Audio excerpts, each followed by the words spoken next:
waftigan uu hogaaminayay wasiiru dawlaha wasaaradda waxbarashada ee dawladda Soomaaliya ayaa waxa kamid ahaa xildhibaan Dr. Gandi xubno ka socday midowga Yurub wasaaradda qorsheynta ee Soomaaliya iyo agaasimaha guud ee wasaaradda waxbarashada iyo mas'uuliyiin ka socotay hay'adda ADRA waftiga wasiiru dawlaha waxa garoonka diyaaradaha Kismaayo ku soo dhaweeyay wasiir ku xigeenka wasaaradda waxbarashada ee dawlad goboleedka Jubbaland iyo mas'uuliyiin kale oo kamida Jubbaland wasiir ku xigeenka waxbarashada ee dawlad goboleedka Jubbaland Axmed Cabdirasaaq Maxamed Handal ayaa sheegay in waftigan ay u yimaadeen daafurka iskoolka Badar oo muddo dhismihiisu ka socday magaalada Kismaayo madaxa xiriirka midowga Yurub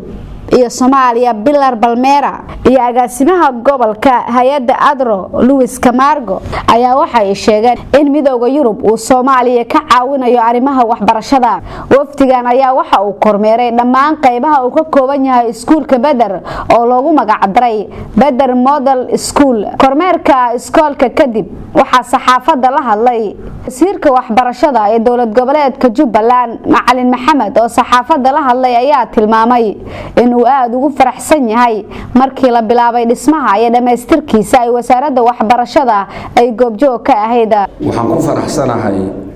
laba arrin inay wasaaradda mar labaad waaga hore la furayay kadib ay noo joogto waan ku faraxsanahay aad baan u faraxsanahay waxaan kaloo ku faraxsanahay dhismahan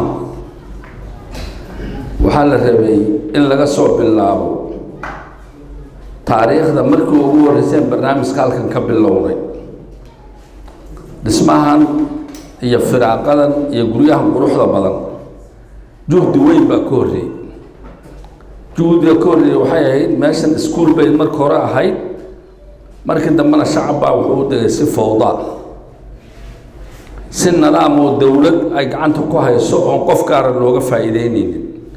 in lagu soo celiyo sidan loo baneeyo aad iyo aad bay qiimo weyn u leedahay maanta iskuulkii in la furahayo oo barnaamijkiisii uu toos noogu soo wareegayo ayadana wax weyn bay noo tahay wasiiru dawlaha waxbarashada ee dawladda federaalka Soomaaliya Cabdiraxmaan Maxamed Cabdulle ayaa sharaxaad kooban ka baxshay socdaalka ay ku yimaadeen magaalada Kismaayo iyo ahmiyadda dawladda Soomaaliya ay siinayso waxbarashada si loo helo aqoon-yahano Soomaaliyeed sharaf maanta waxa inoo ah in aan ka soo qayb galno furitaanka iskuulkan ma hadda u horeysay Ilaah baa iska leh tan labaad waxaan u mahad celinaynaa dawladda Jubbaland oo horay madaxweynaha iyo madaxweyne ku-xigeenka iyo dhammaan golaha wasiirada iyo shacabka reer Jubbaland runtii sida ay wanaagsan ay iskuulkan uga qayb qaateen dhismihiisa waxaan kaloo rabnaa halkan inaan uga mahad celiyo hay'adda ADRA oo runtii u soo dhabar adeegtay iyo mahadda ugu ballaaran Ilaahay ka sokow hay'addii wax ku bixisay ee ADRA run ahaantii anaga haddaan nahay dawladda federaalka Soomaaliya waxaan aad u bogaadinaynaa waxqabadka maamulka dawladda Jubbaland waxaan rabaa inaan idin sheego waxa aad qabataan waan ku faraxsanahay annaga haddaan nahay dawladda federaalka waxa naga go'an waxa weeye in aan fududeyno oo mataqaanaa aan tashiil u sameeyno wax allaale iyo waxa loogu qabanayo shacabka Soomaaliyeed gaar ahaan shacabka reer Jubbaland madaxweyne ku-xigeenka dawlad goboleedka Jubbaland ayaa ugu dambeyn xariga ka jaray dhismaha iskoolka Badar isagoo oo sheegay inay ka go'an tahay dawlad goboleedka Jubbaland in la kobciyo waxbarashada waxaan mahad ballaaran u celinaynaa European Union oo deeq macno leh oo dhaxalgal ummadda Soomaaliyeed u ah na siiyey waxaan u mahad celinaynaa hay'adda ADRA oo ayadana shaqo badan Soomaaliyana ka qabatay guud ahaan arrintan hormuud ka ahayd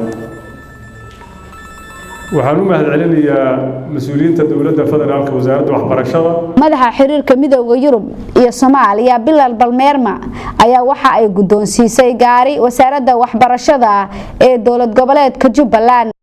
Now after handing over the school we are happy also to hand over the keys of this car to the Minister of Education. Thank you very much. I received the card, and I'm sure that this card will serve the interest of the Jubaland population, and on behalf of the Ministry of Federal of Somalia, I would like to hand over the card to the Deputy or Vice President of Jubaland, Mudane Mahmoud Sayyid. Thank you very much.